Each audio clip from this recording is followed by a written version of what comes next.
Hello everybody, this is Miss Robbie Lynn, and I told y'all on my last video that when I made the bread in my mixer and not in the bread machine that I'd bring y'all back along for the journey. And I did get a new mixer for my birthday, Mother's Day, and anniversary, which is April, May, and June.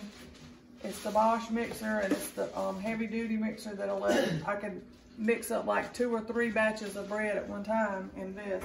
Whereas before I'd had the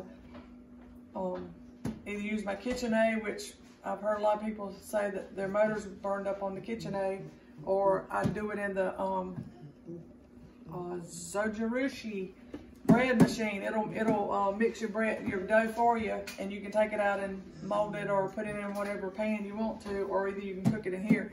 And I don't prefer cooking it in the bread machine, not right. I just hadn't got the right, I don't know what it is. The setting on here, I hadn't got it down yet to where I like it, because it makes it the crust too dark for me, and it's too like dry to me. I'd rather have it in the oven. So that's what we're gonna do tonight. We're gonna make it in my new mixer, and y'all, this is the first time I've used it. Y'all gonna be with me. And I've already got my wheat berries ground up. I used 2 cups of the hard white wheat and 1 cup of the hard red wheat. I ground it up in my Wonder Mill grinder, and this is what we got in the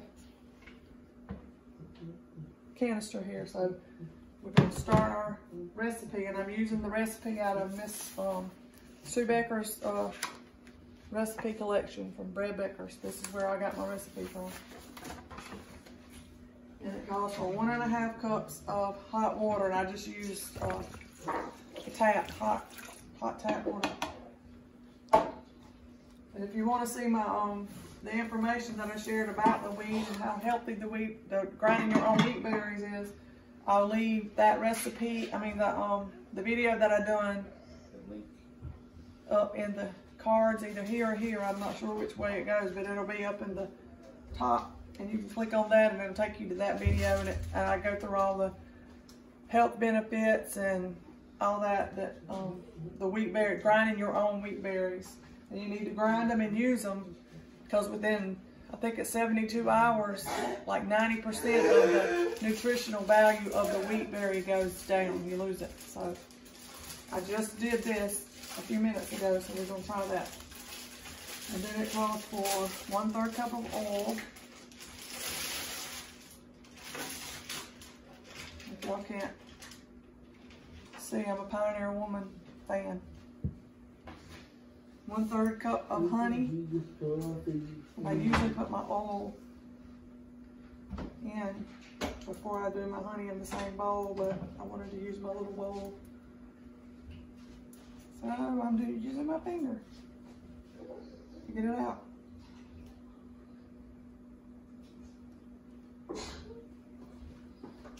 That's what I'm gonna do. Next, 2 teaspoons of salt. 1, 2. And these are some neat little measuring stones too. They what you call it? What would you call that? Magnetized, I guess you would call it. And now I'll need 1 egg from my fresh batch here. 1 egg. Can you hand me a napkin, please? 2 tablespoons of lecithin. And I keep this in the refrigerator when I'm not using it. 1.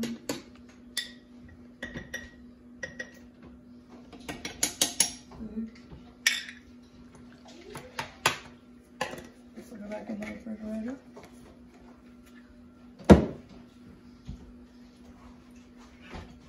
1 tablespoon of yeast, but I'm gonna add that after I add half of my flour. So it goes 4 to 4½ cups. I'm gonna put 2 in there.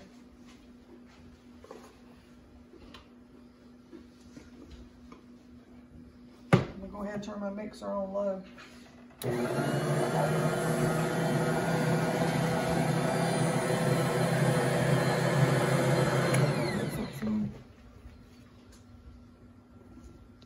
That'll be 3.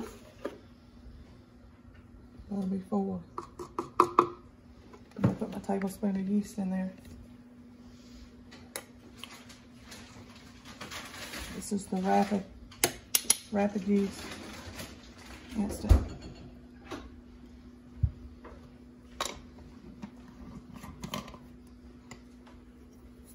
Combine all that, mix thoroughly. Y'all with me on this? This is the first time I've used this thing.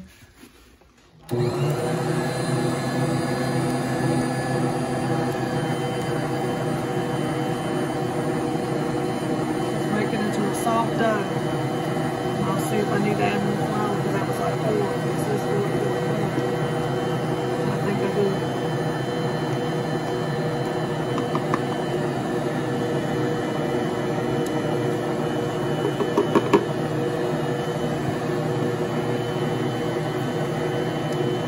I'm supposed to pull away from the sides when it's the rest of the flour.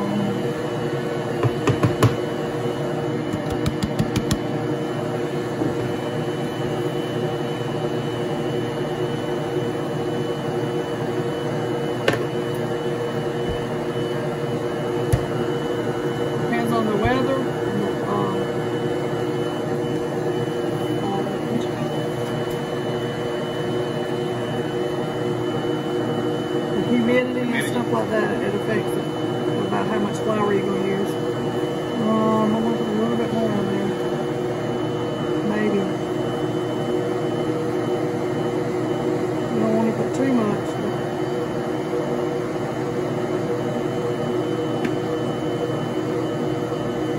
Just add a little bit at a time until you get it to where it's pouring away from the sides of the mixer.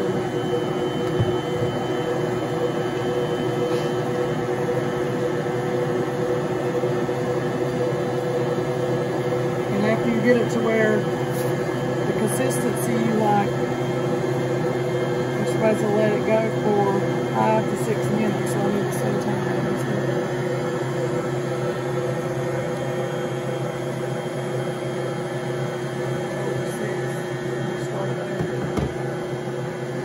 And I'll bring y'all back when I cut it off and show y'all.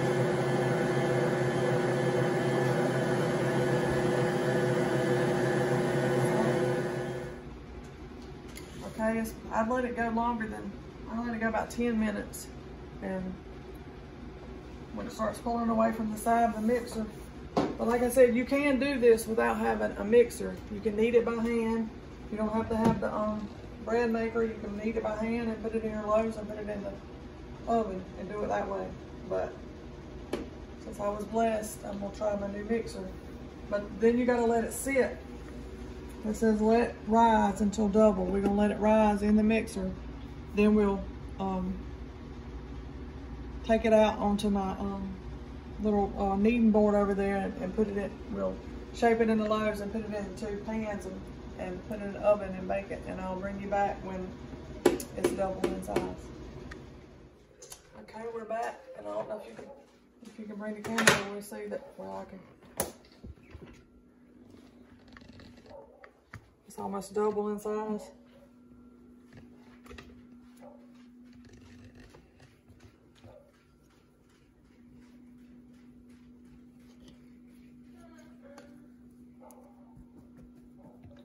You gotta put this in the sink.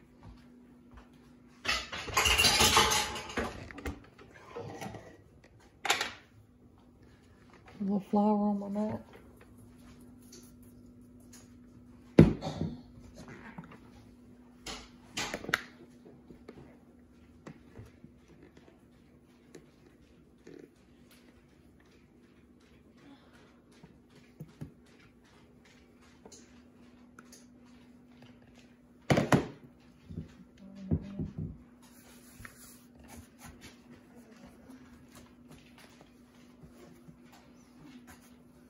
A little bit of flour on it so it'll be so sticky.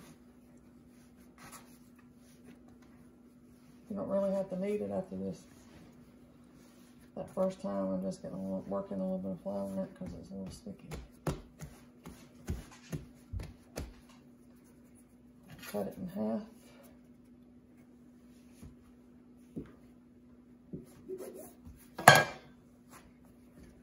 I guess that's half. I'm not too good at halving.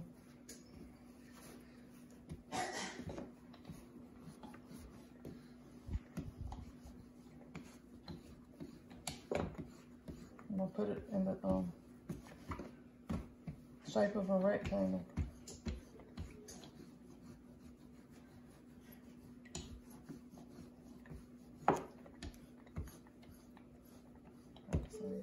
This is Pullman. I don't know if you've ever seen a Pullman pan before, but this is called a Pullman pan. It's made, it's a USA pan. The tops slide on like that, and you put your dough in there, and when it comes out, it'll be like a loaf bread, square like a loaf bread.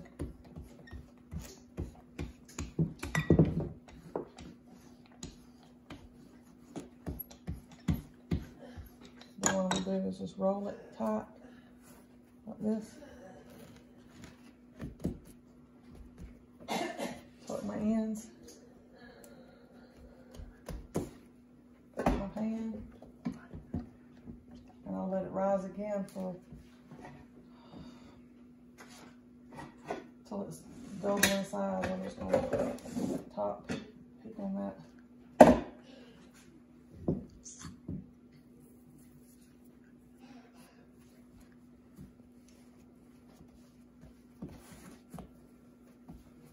I think it's fun to play in dough. Like a kid again, playing in Play-Doh.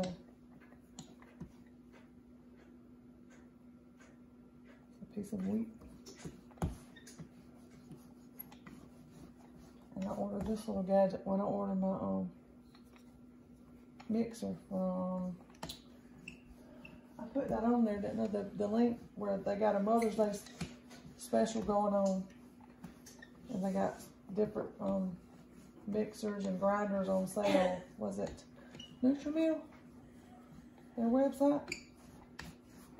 I'll put it in the we'll put that link in the description so y'all can go over there and buy your mama a mixer or grinder. Or their wife. Yeah, or your wife.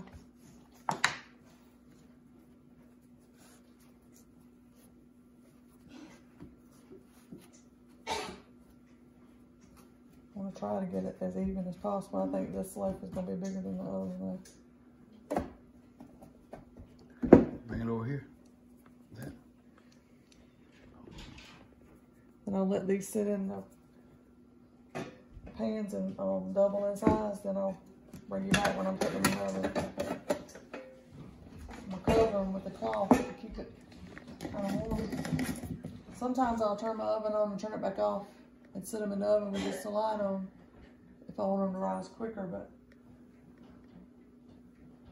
I think they'll be fine right here on the counter. Depends on what temperature your house is at. I'll bring you back. Okay, we've let the bread rise. The instructions say let it rise till it's double again, but with the Pullman pan I have to put the top on so I can't see if it's double, but I'll let it rise for 45 minutes and I know that should be good. And we're going to put it into a 350 degree oven from 25 to 30 minutes. I'll check it at 25 because I don't like mine real brown.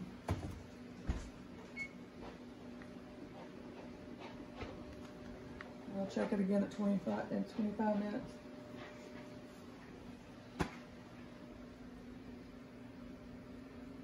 And as you can see, it's time to make. He maybe got, what, 2 more slices out of that? Maybe 2. Breakfast and snack. But the good thing about this bread, you know how you always, which we don't now, but most people throw away the end piece. You don't throw away the end piece of this bread. I like to get, when it first comes out the oven, get the end piece. Yeah, me too. So it'll be back in 25 minutes? Yep, 25 minutes. So we're gonna, I checked it at 30 and it was not brown enough.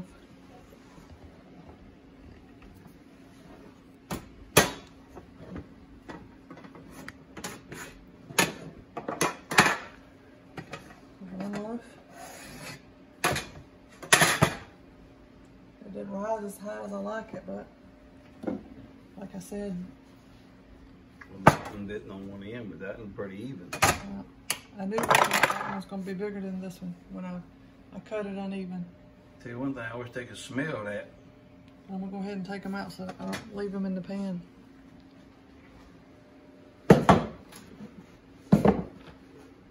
See how square that is? It's not beautiful, but it's gonna be less beautiful than that when we get a hold to it. I'll let them sit there and cool. For how long? Till they cool? Yeah. I'll let them sit at least 15 minutes before I cut these. And then I guess I get the end piece with some butter. I'll show them when I cut it, I guess. You want to see it? All right. It's cooled, and Rosalind's fixing to cut me a good chunk of it here of this homemade bread. Look at that. Hold it right there.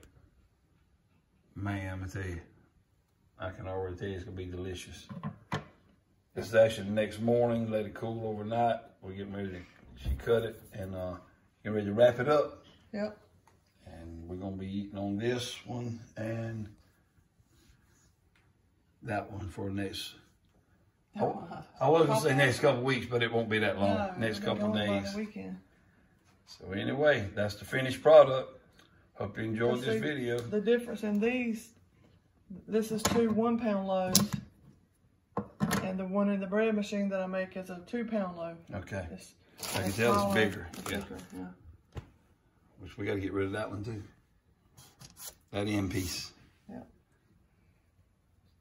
You got to eat the end piece before you can have any of that. That's right. Ain't no problem. But anyway, I hope y'all enjoyed this video, and you're gonna leave the information in the description for the Nutri-Mill, and I'll leave the card up either there or there about the last video I did with the bread, making it in the bread machine. Yep. And giving all the information about the wheat and stuff like that. So if you have any questions, leave them in the comments or our emails at the about us on our channel, so you can contact us that way. But hope you all have a wonderful day. Talk with you later. Bye-bye.